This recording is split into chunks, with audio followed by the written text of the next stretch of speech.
السلام علیکم دوستو، تو آج میں ایک بار پھر حاضر ہوئی ہوں ایک اچھی سی کہانی لے کر، جس کا نام ہے ممتا پر ظلم۔ تو میرے چینل کو سبسکرائب کر دیں، شیئر کر دیں اور لائک کر دیں ایسی ہی اچھی اچھی کہانیاں سننے اور پڑھنے کے لیے۔ چلیے جی سٹارٹ کرتے ہیں۔ میری شادی اس وقت کر دی گئی جب میں 15 برس کی ناسمجھ لڑکی تھی۔ نہیں جانتی تھی کہ گھر کو کیسے سنوارا جاتا ہے اور مرد کے دل میں گھر کرنے کے لیے عورت کو کن اداؤں سے کام لینا چاہیے۔ میں یہ بھی نہیں جانتی تھی کہ میرے شوہر ہیں کیا عیب و خوبیاں ہیں، ان میں ایسی کیا کم مائیگی تھی کہ جس نے مجھے روحانی خوشی نہ دی۔ میری ساس معذور تھی، وہ گھر کے باہری کام نہیں کر سکتی تھی، تبھی اس نے بیٹے کی شادی کی ٹھان لی۔ یہ بھی نہ سوچا کہ اس کو فی الحال شادی کی ضرورت ہے بھی کہ نہیں، نہ ہی میری کم عمری پر دھیان دیا۔ اسے تو بس ایسی بہو چاہیے تھی جو بے زبان گائے کی طرح دوڑ دوڑ کر اس کے کام کرے، جبکہ میرے بڑوں نے یہ سوچ کر میرا ہاتھ اس اجنبی مرد کے ہاتھ میں تھما دیا کہ چلو بیٹی کو بر تو مل گیا۔ میری 5 بہنیں اور تھیں اور ابا ملا تھے۔ جب دریا چڑھا ہوتا ہے تو روزگار ہو کر گھر بیٹھ جاتے۔ ان کا بوجھ ہلکا ہو گیا، مگر میں شادی شدہ زندگی میں خوش نہ ہو سکی۔ لوگ کہتے تھے کہ قدیر کسی عورت کے عشق میں گرفتار تھا، اس لیے مجھے توجہ نہیں دیتا تھا۔ جو بھی وجہ بنی، ہماری قسمت میں جدائی لکھی تھی۔ ایک دن اس نے آٹے میں نمک زیادہ ہونے کا بہانہ بنا کر مجھے طلاق دے دی۔ خیر میں اس کی مشکور ہوں کہ اس نے میری ممتا کو زخمی نہ کیا اور یہیں بیٹے کو گود میں اٹھائے میکے کی دہلیز پر آ بیٹھی۔ اس نے بھی بچے سے کوئی واسطہ نہ رکھا۔ بیٹی کنواری ہو یا متعلقہ بوجھ ہی ہوتی ہے۔ میکے کے در و دیوار اس وقت تک اس کے اپنے رہتے ہیں جب تک اس کا جیون ساتھی اس کی ڈولی اٹھا کر نہیں لے جاتا۔ تاہم کچھ بد نصیب ایسی بھی ہوتی ہیں جن کی ڈولی ایک سے زیادہ بار بھی اٹھائی جاتی ہے۔ میں تو اس بات کو بھی قسمت کا کھیل ہی سمجھتی ہوں۔ اب جو شخص میرا طلبگار بن کر آیا، میں نے اسے اپنے دکھوں کا مداوا سمجھ لیا۔ وہ تمام امیدیں اور توقعات جن کے دیپک کبھی میرے دل میں بجھ کر رہ گئے تھے، اس کے آنے سے ایک بار پھر روشن ہو گئے۔ میرے دوسرے شوہر کا نام زمان خان تھا اور وہ گاؤں کا رہنے والا تھا۔ نئے گھر میں آ کر چند دن تو آرام سے رہی، مگر پھر جلد ہی یہ حقیقت آشکار ہو گئی کہ تقدیر نے دوسری بار بھی میرے ساتھ مذاق کیا ہے۔ جس انسان کو میں فرشتہ سمجھ رہی تھی، وہ انسان کے روپ میں شیطان تھا۔ وہ میرے ننھے منھے بیٹے کو ایسی خونخوار نظروں سے دیکھتا تھا جیسے بھوکھا بھیڑیا بکری کے بے زبان بچے کو دیکھتا ہے۔ جلد ہی بچے کا وجود ہمارے درمیان تنازع بن گیا۔ وہ جب میرے منھے کی جانب نظر کرتا، اس کی آنکھوں میں نفرت کی چنگاریاں دہکنے لگتیں۔ اس کی بڑھتی ہوئی خطی مجھ کو ہراساں کر دیتی اور میں کانپ جاتی۔ کبھی سوچتی کہ اس کو چھوڑ کر کسی ویرانے پہاڑ کے دامن میں جا کر چھپ جاؤں اور اپنے سہمے ہوئے بچے پر ممتا کے تحفظ کا آنچل اس طرح ڈھانپ دوں کہ اسے کوئی ٹیڑھی آنکھ سے بھی نہ دیکھ سکے۔ لیکن پھر مجبوریاں پاؤں کی زنجیر بن جاتی۔ خیال آتا لوگ کیا کہیں گے، میں کس کس کا منہ بند کروں گی۔ لوگ میرے میکے والوں کو جینے نہ دیں گے، جبکہ قبیلے کی رسم کے مطابق وہ بیٹی کا رشتہ دینے کے عوض زمان خان سے مقررہ رقم بھی لے چکے تھے۔ یہ بھی سوچتی تھی کہ بچے کا تحفظ تو ماں کے تحفظ کے ساتھ ساتھ چلتا ہے۔ زمانے کی ٹھوکروں سے بچانے کے لیے ہی مجھے نادان نے اسے اس ننھی جان کو سوتیلے باپ کی ٹھوکروں پر ڈال دیا، مگر ظلم کی بھی کوئی حد ہوتی ہے۔ میرا بچہ ٹھیک طرح بولنا بھی نہ سیکھا تھا کہ سوتیلے باپ کے ظلم نے اس کی زبان گنگ کر دی۔ وہ اس شخص کو دیکھتے ہی تھر تھر کانپنے لگتا تھا، اس کے قدموں کی آہٹ سن کر چھپنے کے لیے ادھر ادھر دیکھنے لگتا۔ کبھی کواڑ کے پیچھے چھپ جاتا تو بھی چادر اوڑھ کر کسی کونے میں دبک بیٹھتا، مگر وہ کریہا روح انسان بہانے بہانے سے بچے کو مارنا شروع کر دیتا۔ میں ہائے ہائے کرتی بھاگتی، اس کے وار خود پر روکتی اور اپنے بچے کو بچاتی، تو بھی اس کا ہاتھ نہ رکتا۔ نہ جانے اس کی خبیث روح میرے بچے سے کون سی محرومیوں کا انتقام لیتی تھی۔ یہ بات میری سمجھ میں نہ آتی تھی۔ بعض اوقات ذرا سی خطا پر میرے گلاب کو اتنا مارتا کہ مجھے اس پھول سے بدن کی سکائی کرنی پڑتی۔ کسی عورت کے سامنے اس کا گبرو جوان بیٹا تشدد کا نشانہ بن رہا ہو تو اس کی روح چیخ اٹھتی ہے، جبکہ میرا بچہ تو ابھی صرف 5-6 برس کا تھا۔ وہ ذرا زور سے مجھے اماں اماں کہہ کر بھی پکارتا تو سوتیلا باپ اس پر گدھ کی طرح جھپٹ پڑتا۔ وہ بلا وجہ پیٹنا شروع کر دیتا۔ پھر میرے شوہر کو یہ دورے جلد جلد پڑنے لگے۔ اب وہ کسی بہانے کا بھی انتظار نہ کرتا۔ اگر میں اس کے پاس کمرے میں بیٹھی ہوتی اور میرا گلاب ادھر جھانک بھی لیتا تو وہ اسے بلا کر اس کے کان کھینچنے لگتا۔ تب گلاب کا چہرہ زرد پڑ جاتا۔ جب وہ 7 سال کا ہوا تو گھر سے بھاگنے لگا۔ اب وہ گھر میں چھپنے سے زیادہ باہر بھاگ جانے کو زیادہ محفوظ خیال کرتا تھا۔ جو ہی زمان کے آنے کا وقت ہوتا یا اس کی گاڑی کی آواز دور سے سنتا، گھر کا پچھلا دروازہ کھول کر نکل جاتا۔ کبھی محلے کی گلیوں میں جا چھپتا، کبھی کسی پڑوسن کے گھر اور کبھی کسی ڈیوڑی میں۔ اگر وہ جگہ نہ سوچتی تو کوڑے کرکٹ کے ڈھیر کے پیچھے بھی جا کر بیٹھ جاتا اور دیر تک گھر نہ آتا۔ زمان کپڑے بدلتا، کھانا کھاتا، پھر آرام کرنے کے لیے لیٹ جاتا اور اسے میرے لڑکے کا خیال نہ آتا تو بڑی عافیت ہوتی۔ میں بھی گلاب کے پیچھے نہ جاتی کہ زمان سو جائے تب اسے دیکھنے نکلوں گی۔ اکثر تو وہ خود آ کر اپنے گھر کی ڈیوڑی میں بیٹھ جاتا مگر گھر کے اندر نہ آتا۔ زمان کے سونے کے بعد میں اسے جا کر اندر لے آتی اور کھانا کھلاتی۔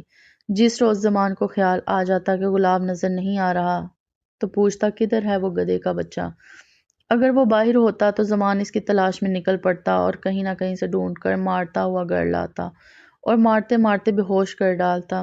کہتا یہ مجھے بدنام کرنے کو محلے میں جا چھپتا ہے، کسی دن کسی بدماشی کے ہتھے چڑھ جائے گا تب تجھ کو سمجھ آئے گی بے وقوف عورت۔ میں بے وقوف عورت اسے یہ بھی نہ کہہ سکتی تھی کہ تیرے ظلم کے کارن ہی تو گھر سے بھاگتا ہے۔ پڑوسی مجھے کہتے کہ تم کیسے اس راکشس کا ستم برداشت کرتی ہو، پولیس کو کیوں نہیں بتاتی؟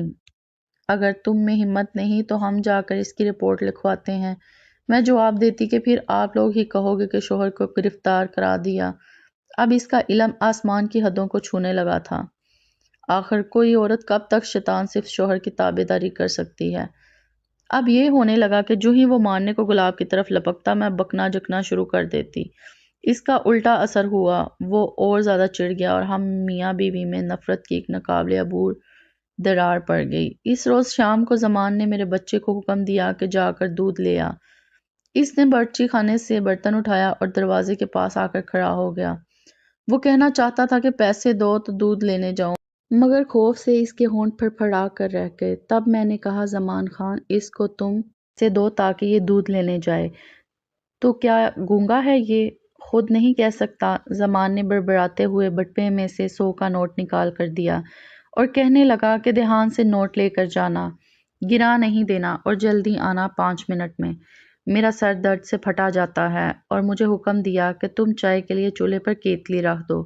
وہ کسی حکم کے غلام کی طرح دوڑتا ہوا دروازے سے نکل گیا۔ دودھ کی دکان زیادہ دور نہ تھی مگر گلاب کو گئے کافی دیر ہو گئی تھی۔ ادھر میرے شوہر کا غصہ بڑھتا جاتا تھا، وہ زخمی ناک کی طرح پھنکار رہا تھا اور میں دل ہی دل میں قرآنی آیات پڑھ کر اس کی جانب پھونکتی جاتی تھی، دعا کر رہی تھی کہ یا اللہ اس شخص کا غصہ ٹھنڈا کر دے، اس کے دل میں رحم ڈال دے، یہ میرے لال کو کچھ نہ کہے۔ مگر کہاں، پتھر میں جو جونک لگ سکتی ہے، آخر غصے سے بل کھاتا وہ باہر چلا گیا۔ مجھے لگا کہ آج اس کی آنکھوں میں خون اترا ہوا ہے۔ آنچل پھیلا کر دعا مانگنے لگی، یا رب تو گلاب کو باہر سے ہی اٹھا لے، اس سے پہلے کہ اس کے کرخت ہاتھ اس کے نازک بدن کو چھوئیں۔ دعا مانگ کر جب میں نے دروازے کی جانب نظر کی تو دیکھا وہ میرے 7 سالہ بچے کو، جو دیکھنے میں 6 برس سے بھی کم کا لگتا تھا، گھسیٹتا ہوا لا رہا ہے۔ میرے دل میں درد کی لہریں اٹھنے لگیں۔ اس نے بچے کو میرے سامنے لا کر پٹکا اور اس پر گھونسوں اور لاتوں کی بارش کر دی۔ وہ ناتواں زمین پر تڑپ کر بلکنے لگا، دہائی دینے لگا، ماں ماں مجھے بچا لے۔ تبھی میں تڑپ کر اس پر گری تو زمان نے مجھے بھی مارنا شروع کر دیا۔ گلاب تو تکلیف کی تاب نہ لا کر بے سدھ ہو چکا تھا۔ کبھی باڑے کے مالک نے اپنے نوکر کو بھیجا، اس نے کہا کہ تمہارا لڑکا دودھ لے کر تیزی سے بھاگا تھا، ایک پتھر سے اس کا پاؤں ٹکرایا اور وہ گر گیا۔ میں نے روپے کا دودھ دے کر باقی 80 روپے اس کے ہاتھ میں تھما دیے، وہ بھی وہاں گر کر بکھر گئے۔ کچھ نوٹ ہوا سے اڑ گئے اور کچھ رقم میرے ہاتھ آئی، یہ لو اور یہ دودھ مالک نے بھجوایا ہے کہ رکھ لو۔ دودھ گر گیا اس لیے بھجوایا ہے، رقم کی کوئی بات نہیں۔ حقیقت سن کر میں جان گئی کہ اسے پیسوں کے گر جانے سے خوف ہوا کہ اب بہت مار پڑے گی تو وہیں کیوں بیٹھ گیا ہوگا۔ بے غیرت کو کیا ضرورت تھی اس طرح بھاگنے کی جب دودھ کا برتن ہاتھ میں تھا؟ زمان نے کہا تو مجھ سے نہ رہا گیا۔ میں روتے ہوئے بولی، شکی القلب تم نے ہی تو کہا تھا کہ اس سے کہ دیر نہ کرنا اور جلدی دودھ لے کر آ، تبھی وہ بھاگتا ہوا آ رہا ہوگا۔ پھر تو نے حمایت کی اس شیطان کی، تیری انہی دیواروں نے ہی اسے شیطان بنایا ہے۔ یہ سن کر اب جو میرے دل میں آیا بکنے لگی اور جان کی پرواہ نہ کرتے ہوئے شوہر کے سامنے تن کر کھڑی ہو گئی۔ میرے ایسے تیور اس نے بھی نہ دیکھے تھے۔ اس کا غصہ آسمان پر پہنچ گیا۔ میں نے اپنے لختے جگر کو اٹھا کر دوسرے کمرے میں لے جانے کی کوشش کی مگر زمان نے اٹھانے نہ دیا۔ گلاب نے اب آنکھیں کھول دی تھی اور بے بسی سے میری طرف دیکھ رہا تھا۔ میں نے جھک کر اس سے کہا، میرا سہارا لے کر اٹھنے کی کوشش کرو۔ اس نے میرا بازو پکڑ کر اٹھنا چاہا مگر اٹھ نہ سکا۔ زمان یہ سب کرسی پر بیٹھے دیکھ رہا تھا۔ تبھی بولا، دیکھو تو اسے کیسے ڈرامہ کر رہا ہے، ارے اٹھ جا۔ یہ کہہ کر وہ خود اٹھ کھڑا ہوا اور ہماری طرف لپکا۔ تبھی میں نے غصے سے اسے دھکا دیا اور بولی، خبردار، اب ہاتھ نہ لگانا۔ میرا یہ کہنا تھا کہ زمان بپھر گیا۔ بولا، تیری یہ مجال، دیکھتا ہوں کیسے نہیں اٹھتا ہے یہ۔ تب گلاب خوف سے اٹھ کر کھڑا ہوا اور اس نے دروازے کو پکڑ لیا۔ تب زمان بولا، اب ساری رات تو یہاں کھڑا رہے گا، تیری یہی سزا ہے۔ ایک تو دودھ گرا دیا، پھر 50 روپے اڑ گئے، یہ نقصان کیا تیرا باپ پورا کرے گا؟ بچہ دروازہ پکڑے پکڑے کھسکتا ہوا پھر نیچے بیٹھ گیا تو زمان مجھ پر چلایا، تو ہٹ جا، یہ تجھے دیکھ کر ناٹک کر رہا ہے۔ مگر میں اس خوف سے کھڑی رہی کہ یہ تیش میں آ کر پھر نہ اسے مارنے لگے، کہیں میرا بچہ مر ہی نہ جائے۔ میں نے سوچ لیا تھا کہ ظلم کی یہ کھٹن رات کسی طور تمام ہو جائے تو میں صبح ہی اپنے بچے کو لے کر ادھر سے نکل جاؤں گی۔ نہ قحط تھی یا خوف، گلاب نہیں اٹھ سکا جب کہ زمان مسلسل اسے اٹھنے کا کہے جاتا تھا، مگر فرش سے اٹھنا میرے لال کے بس کی بات نہ تھی۔ تبھی وہ ظالم اس پر جھپٹا تو میں نے دوڑ کر اس کا گریبان پکڑ کر کھینچا اور چلائی، اب اس کے قریب نہ آنا ورنہ تیرا خون پی جاؤں گی۔ کیا تیرے سینے میں دل نہیں ہے؟ میرا بچہ آخری سانسیں لے رہا ہے، اس کو سانس لینے کی مہلت تو دے۔ وہ بولا، تو ہٹ، میں دیتا ہوں سہولت آخری سانسوں کی۔ تب آسمان پھٹا اور نہ زمین کا کلیجہ شک ہوا مگر ایک ماں کا دل پھٹ گیا۔ وہ بے درد میرے لال کے جسم پر چڑھ کر کودنے لگا۔ بچے نے چیخ بلند کی اور میں کسی کو مدد کے لیے بلانے کی خاطر گھر سے باہر دوڑی۔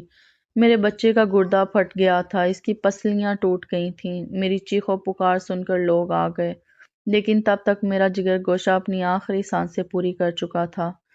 اب ایک تن مردہ زمین پر پڑا ہوا تھا۔ لوگوں نے زمان کو پکڑ کر رسیوں سے باندھ دیا، پھر پولیس نے اس کو گرفتار کر لیا، وہ جیل چلا گیا۔ مگر میں اب بھی بین کرتی ہوں کہ اے کاش زمان گلاب کو مارنے کی بجائے مجھے مار ڈالتا۔ اے کاش ایسے سنگ دلوں کو عدالت سے سخت سزا ملے جو معصوم بچوں کو اپنے ظلم کا نشانہ بناتے ہیں اور ماؤں کے دلوں میں شگاف ڈال دیتے ہیں۔